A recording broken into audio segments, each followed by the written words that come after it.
তো অসহায়দের আমরা ত্রাণ দিচ্ছি, আপনিও এই তালিকায় আছেন। হাসানি হ্যাঁ, আমরা নিয়ে এসেছি আপনার জন্য এই ত্রাণটা। আল্লাহ জলদি ধরে খেয়ে হয় না বন্যায় সকলটা নিচে কিবা চাইয়া কিটা আছে চাউল নি চাল আছে, ডাল আছে, তেল আছে, এগুলো আছে। আচ্ছা আল্লাহ এই মাইক্রোফোনটা নিয়ে আসো তো।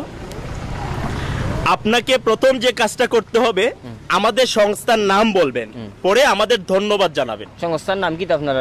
আমাদের সংস্থার নাম human aid creative UK Bangladesh.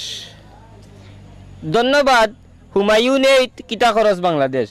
Humayun না হিউম্যান। আচ্ছা ঠিক আছে, আপনি বলবেন, আগে আপনাকে ক্যামেরার দিকে তাকাতে হবে, ক্যামেরার লেন্সের দিকে তাকাতে হবে, নাইলে তো কথা বোঝা যাবে না আপনি কাকে বলছেন। ঠিক আছে, ক্যামেরার লেন্স আমি কুম্বাইতে ওই যে ক্যামেরার মধ্যে চোখের মধ্যে একটা জিনিস দেখছেন না, ওইটার দিকে তাকাতে হবে। আচ্ছা পাইছি। হুমায়ুন এইড কিটা খরচ বাংলাদেশ। হুমায়ুন না human aid creative UK Bangladesh. UK Bangladesh Humayun কিটা খরচ বাড়ি কই। লাস্টেরটা বললে হবে না তো, আপনাকে পুরোটা বলতে হবে যে human aid creative UK Bangladesh. Human aid কিভাবে বাংলাদেশ ক্রিয়েটিভ। ও নখন আমারে 2 কেজি চাউল দিয়ে আমার দাঁতে দুতেও বাংতা আমার মাছ মারাও যাইব। সহজ একটা বিষয়, একটা নাম তো চাচা। আচ্ছা ধন্যবাদ।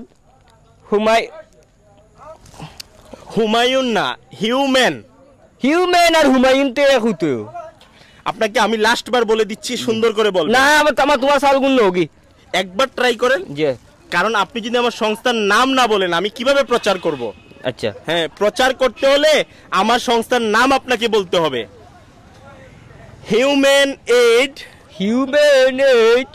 Creative UK Bangladesh. কিটি হয় নাই চাচা, হয় নাই। আমার আর কোনটা লাগতো না রে বাবা। 2 কেজি চাউল দিয়ে আমার দাঁত ভাঙে। মনটা কি দিলে দেও নাইলে বস্তাকে লইয়া যাও কি। 2 কেজি চাউল দিয়ে হন তাই হুমায়ুনের বাবা 14 গোষ্ঠী ধরন যাও কা। আমার লাগতো না, আমার মাছ মারা একবার ট্রাই করে দেখেন। জি না আটো 12 বাড়ি দেখি ওই আর তোমার ফোন হুন লইয়া। আঙ্কেল একবার দেখেন। আমার আর চাউল লাগতো না, তুমি যে স্যার আমি বলে দিচ্ছি তো। কুচ্চু বলা দেওয়া লাগবে না। 2 কেজি চাউল দিয়া হিউম্যান এইড আমি কোন কইতাম গিলা। আমি অতটা যদি পারতাম তে রুজি করে খাইলাম, মানে মরলাম না বাড়ি।